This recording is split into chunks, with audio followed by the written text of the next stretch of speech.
अत्यंत सराहनीय निर्णय है, क्योंकि चार धामों की मर्यादा अक्षुण्ण रखने का काम जहां राज्य सरकार का है तो हमारे जो तीर्थ पुरोहित और संत समाज का है। यहाँ भी 52 पीठें और 12 ज्योतिर्लिंग, ये इनका अपना स्थान है, इनकी नकल नहीं होना चाहिए। जिस प्रकार से डुप्लीकेट मंदिर और संस्थाएं खड़ी करके लोगों को दिग्भ्रमित करने का प्रयास किया जा रहा है, उस प्रयास को यहाँ पर पूर्ण विराम लगा दिया है सरकार ने।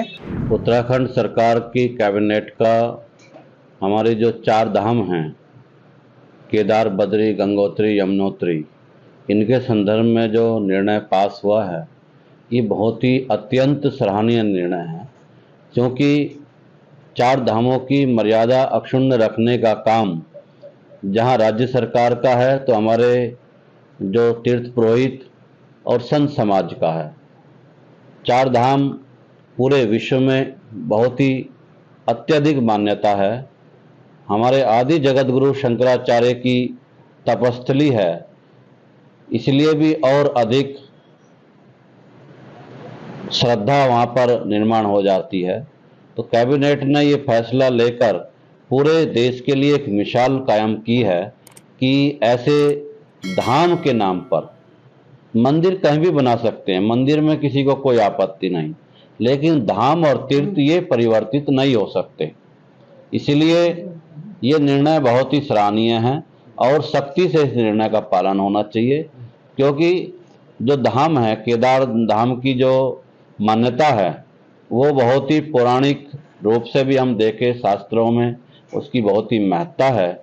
और जिस प्रकार से देश में विभिन्न प्रकार का ये मुद्दा उठा, वास्तव में हमारे मुख्यमंत्री की सूझबूझ से वो विषय पटाक्षेप हुआ और समाज को एक नई राह उन्होंने दिखाई।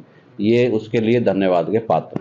ये दरअसल हमने इसलिए दिया है कि जो केदारनाथ के धाम के नाम के ऊपर समिति बना के दिल्ली में जिस तरह का मंदिर बनाया जाता था और उसका डुप्लीकेट तैयार किया जाता था, तो इस तरह का डुप्लीकेट नहीं होना चाहिए कि उनकी अपनी गरिमा है, धामों का अपना स्थान है और 12 ज्योतिर्लिंग में केदारनाथ का एक महत्व है।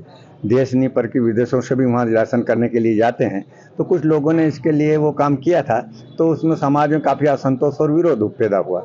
विरोध पैदा होने के कारण संत समाज ने भी कहा कि इस बात को आगे नहीं बढ़े और इस तरह की बात हो।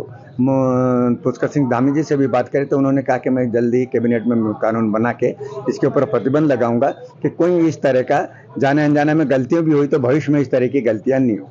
तो इसीलिए हमने जब उन्होंने इस तरह की बात कही और इस तरह का आया संदेश, तो हमने उनको इस बात के लिए साधुवाद दिया, धन्यवाद दिया कि बहुत अच्छी बात है कि भविष्य में उत्तराखंड में इस तरह का नहीं होगा, बल्कि भारत में भी हम कोशिश करेंगे कि अगर केंद्र सरकार से भी इस तरह का लिया जाए, जिस तरह के जैसे कि इस्लाम में काबा एक ही है, दूसरा उसकी नकल नहीं हो सकती, तो यहाँ भी 52 पीठें और 12 ज्योतिर्लिंग, ये इनका अपना स्थान है, इनकी नकल नहीं होना चाहिए। ये जो कानून बना है बहुत ही स्वागत योग्य है, क्योंकि जिस प्रकार से डुप्लीकेट मंदिर और संस्थाएं खड़ी करके लोगों को दिग्भ्रमित करने का प्रयास किया जा रहा है, उस प्रयास को यहाँ पर पूर्ण विराम लगा दिया है सरकार ने। सरकार का यह कदम स्वागत योग्य है, जिससे धार्मिक भावनाएं बनी रहेगी और हमारे जो चार धाम ही नहीं, अपितु जैसे बाबा जी ने कहा जितने भी धार्मिक स्थल है, जो मुख्य धार्मिक स्थल है, उनका कहीं भी डुप्लीकेट नहीं होना चाहिए। इसका तो मैं पहले से भी पुरजोर विरोध करता आया हूँ। चाहे नेपाल में भी बहुत लोगों ने कहा कि नेपाल में भी ये पशुपतिनाथ यही है, बद्रीनाथ यही है, ये वहीं है, कहीं जाने की आवश्यकता नहीं है।